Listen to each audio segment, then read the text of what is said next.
Mwanaume mwanzo, kwa mimi ninavyoelewa kwamba mwanaume yaani kabla mwanaume hajampenda mwanamke anaanza kumtamani, si ndio? Anamtamani. Unamtamani kwanza. Sasa yule dada anakuwa hana ile uhakika kwamba huyu mtu ana date na mimi, kwamba hayuko serious au anataka kunichezea. Ndio maana inakuwa inachukua mwanamke muda mrefu sana kumuingiza mwanaume moyoni. Unajua mwanamke akipenda anapenda mazima. Hiyo ni kweli. Yeah. Kwamba ni wanawake wote wakipenda wanapenda mazima. Exactly. Hiyo inategemeana sana mwanaume amekuja. Kwa sababu umesema kwamba mwanamke kabla hajampenda mwanaume anamtamani, si ndio hivyo? Kumtamani kuwa ni inakuwa. Mimi ninachoamini, kwa sababu mimi mfano nakuja hapa nimependa labda nimevutiwa na wewe, tunaonana siku moja siku mbili.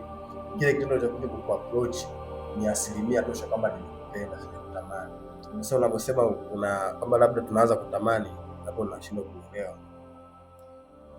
Sasa mimi naomba nikuulize swali. Wewe kabla yaani kukutana na mwanamke siku ya kwanza, pasa kwa aishu kama mimi hapa, si ndio? Umeona for the first time. Unanipenda au unaanza kunitamani kwanza?